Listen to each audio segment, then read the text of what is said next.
il nous reste à voir des applications géométriques de ce qui précède. Donc dans un premier temps, on va regarder comment on fait pour construire un point qui est défini par une égalité vectorielle, c'est-à-dire une égalité entre vecteurs.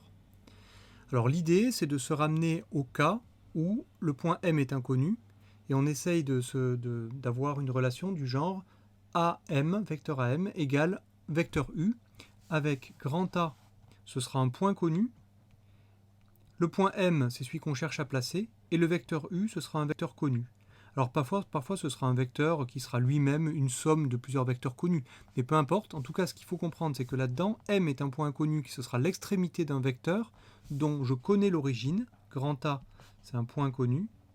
Et le vecteur U est aussi un vecteur connu. Évidemment, parce que si j'imagine, par exemple, je vais faire une petite figure juste à côté. Si je connais le point A, je vais dessiner en rouge ce qui est connu. Je connais un point grand A comme ça, et un vecteur U qui est, mettons, celui-ci. Voilà, qui est connu également. Et bien, pour placer le point M tel que le vecteur AM soit égal au vecteur U, il suffit que je parte de A et que j'effectue la translation de vecteur U à partir de A. C'est-à-dire que je trouve l'image du point A par la translation de vecteur U. Donc pour ça, je pars de A, je reproduis mon vecteur qui est connu, on commence à avoir l'habitude, et on se retrouve à l'extrémité de ce vecteur avec le point M. Donc on a pu placer le point M. Donc ça c'est l'idée, on va essayer de se ramener toujours à ce genre de situation. Je répète, le point A, c'est-à-dire l'origine du vecteur va être connue, et puis AM est égal à un vecteur connu. Donc on va voir ça tout de suite sur... Donc je me donne 3 points non alignés A, B et C, c'est-à-dire un triangle non aplati, et on vous demande de construire le point M qui est défini par la relation vectorielle 2AM plus AC égale vecteur nul. Donc à partir de cette relation, il faudrait que j'arrive à avoir, par exemple, vecteur AM égale un vecteur qui est connu. Alors là, c'est relativement facile parce que si je réécris ma relation, si j'ai 2AM qui est égal au vecteur, pardon, pas qui est égal, plus le vecteur AC qui est égal au vecteur nul. Dans ce cas, ce que je peux faire, c'est je peux essayer d'isoler le vecteur AM. Donc je commence par enlever le vecteur AC des deux côtés. Donc je vais enlever le vecteur AC à gauche de façon à avoir simplement 2AM et puis pareil de l'autre côté. Du coup, j'enlève également le vecteur AC. Et on obtient la relation 2AM égale moins AC. Ça, je peux le simplifier un petit peu parce que moins AC, c'est pareil que CA. Je vais le réécrire. 2AM égale le vecteur CA. Et enfin, moi, j'ai pas tout à fait ce qui m'intéresse, mais presque, parce que j'ai le 2 qui me gêne ici. Ben, puisque c'est 2 fois AM, on va diviser par 2 pour avoir AM. Donc diviser par 2, c'est comme multiplier par 1/2. Divisé par 2, c'est multiplié par l'inverse. Autrement dit, j'obtiens vecteur AM égale 1/2 du vecteur CA. Ben, cette relation-là, qui en fait est équivalente à la première, à celle qui définissait le point M, c'est-à-dire 2AM plus AC égale vecteur nul, ben celle-là elle est beaucoup plus exploitable, parce que quand j'avais juste la relation 2AM plus AC égale vecteur nul, ben je ne savais pas de où partir pour appliquer, de quel point partir pour construire mon point M.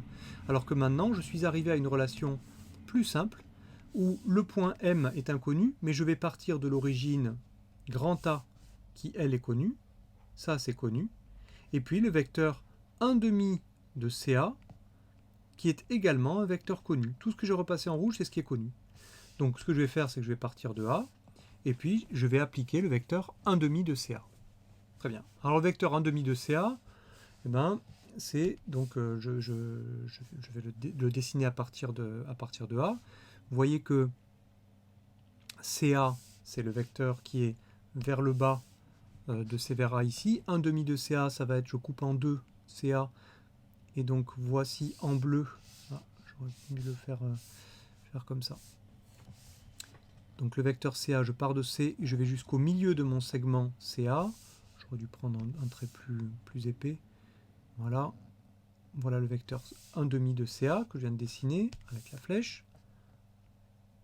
Donc là, je l'ai dessiné à partir de C. Évidemment, ce que je vais faire, c'est que moi, je dois le dessiner à partir du point A. Donc je vais prolonger le segment CA, et puis on va le faire de 1,5 de CA. Hop là. Je recommence, je pars de A, pardon, et je fais 1,5 de CA. Ça m'amène à peu près ici. Voilà, et bien ici, à l'extrémité de ce segment, de ce vecteur, pardon, j'ai le point M. Donc là, en bleu, j'ai dessiné 1,5 de CA, qui est un vecteur connu. Voilà. Donc j'obtiens mon point M comme ça. Alors on pourrait vérifier en redessinant le vecteur 2AM, puis en ajoutant le vecteur AC, ben, qu'on est revenu au point de départ. Alors maintenant, je vais faire le point N, qui est défini par NA moins 3NB égale AC. Alors là, c'est un petit peu plus compliqué parce qu'on voit que le point N, qui est inconnu, il apparaît deux fois. Il apparaît une fois ici et il apparaît une fois ici. Alors là, pour s'en sortir, ben, il va falloir que je rassemble, par exemple, le vecteur NA, si je veux avoir le point N uniquement associé au point A. Et donc, l'outil que je vais utiliser, c'est la relation de Chasles. Il faut absolument penser à ça. Donc, je vais décomposer le vecteur, par exemple, NB, qui est ici, le vecteur NB, je vais le décomposer en disant que NB, c'est NA plus AB. Et donc, vous voyez que je vais faire apparaître, en faisant ça, je vais faire apparaître le vecteur NA, je vais pouvoir le rassembler avec l'autre vecteur NA qui est déjà dans la relation, ici, et ensuite, j'aurai le vecteur AB qui, lui, est connu, puisque le point A et le point B sont connus. Ça, c'est l'idée. Donc, je vais décomposer à l'aide de la relation de Chasles, et il faut être un petit peu soigneux. Donc, on a NA, celui-ci, j'y touche pas, moins 3, et puis NB, j'ai dit que je remplaçais par NA plus AB. Alors, je ne peux pas faire ça comme je le viens de l'écrire ici, parce que si j'écris ça, ben vous voyez que le vecteur NA qui est ici, il est multiplié par moins 3. Mais ce n'est pas ça que je veux. Moins 3 doit multiplier tout le vecteur NB. Donc je dois absolument mettre des parenthèses pour signaler que c'est moins 3 facteur du vecteur NB, c'est-à-dire de NA plus AB, qui doit être égal... pardon, c'est moins 3 qui doit multiplier donc NA plus AB, c'est-à-dire NB. Donc ça donne égal AC. Bon, maintenant, qu'est-ce que je vais faire? J'ai un moins 3 devant une parenthèse avec deux sommes, donc je vais le développer. Donc le moins 3, je vais le distribuer sur NA et je vais le distribuer aussi sur AB. Et j'obtiens la relation suivante. Donc NA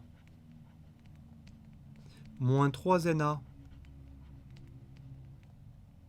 moins 3AB égale vecteur AC. Et maintenant, je fais ce que je disais tout à l'heure, c'est-à-dire je vais rassembler NA moins 3NA. Alors NA, c'est comme une fois le vecteur NA. Donc une fois le vecteur NA moins 3 fois le vecteur NA, c'est moins 2 fois le vecteur NA. Moins 3AB égale AC. Alors, je n'ai pas tout à fait terminé parce que je répète, l'objectif c'est d'avoir, ici j'ai décidé de privilégier le point A, donc de faire AN égale quelque chose. Alors pour ça, ce que je peux commencer par faire, c'est déplacer le moins 3AB de l'autre côté, en ajoutant donc 3 fois le vecteur AB à gauche et à droite.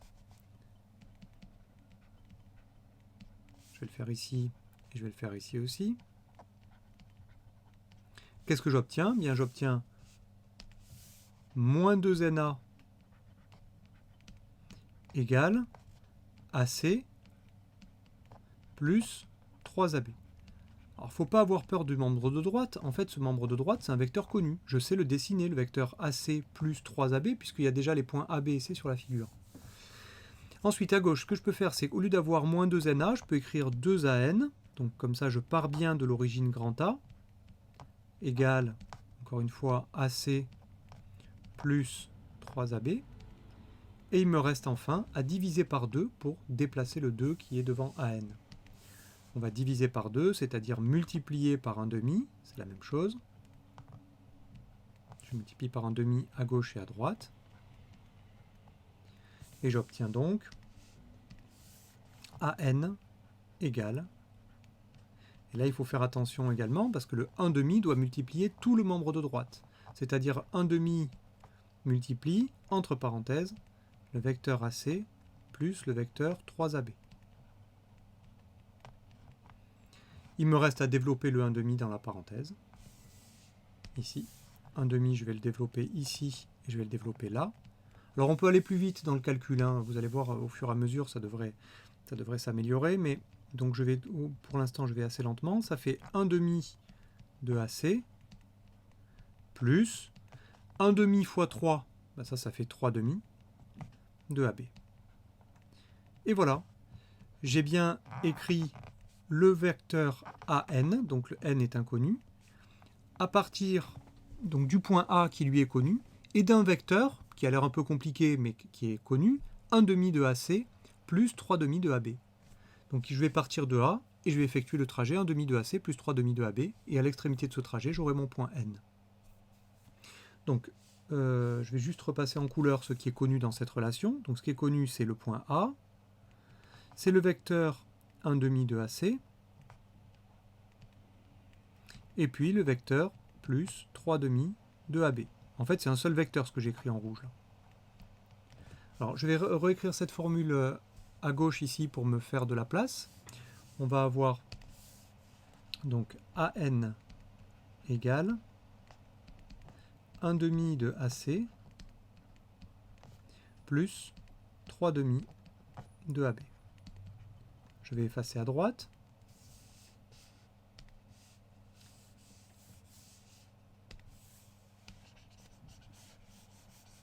Et on va faire la figure. On va terminer la figure. Donc, il faut que je parte de A, comme pour placer le point M, et que j'aille jusqu'au point N en effectuant d'abord le trajet 1,5 de AC. Alors, 1,5 de AC, bah, je vais le faire en vert, par exemple, ce trajet. 1,5 de AC, je pars de A, et je vais jusqu'au milieu du segment AC, c'est-à-dire j'arrive ici, dans ce sens-là. Ça, c'est 1,5 de AC. Et ensuite, je vais faire le vecteur 3,5 de AB. Donc 3,5, ça veut dire 1,5 fois AB. Donc il faut que je fasse une fois le vecteur AB, puis encore une fois le vecteur AB. Donc je repars du milieu de mon segment AC, et je fais donc une première fois le vecteur AB, j'arrive ici, à peu près, et puis je recommence, je reproduis, à partir de là, la moitié de mon segment, la moitié de AB. J'arrive ici. Ça, ce que je viens de tracer en vert, c'est 3,5. Hop là. 3,5 de AB. Celui-ci, le premier vert, c'était 1,5 de AC. Et donc je suis parti de A, j'ai effectué le trajet 1,5 de AC suivi de 3,5 de AB. Je fais juste apparaître les 3,5, d'accord, de AB. Et je me retrouve avec le point M à l'extrémité de mon vecteur ici. Le point N, pardon, qui est là. Voilà. Donc ça termine cet exemple qui donc explique comment on fait pour, à partir d'une relation vectorielle et la relation de Schall, placer un point qui nous est donné.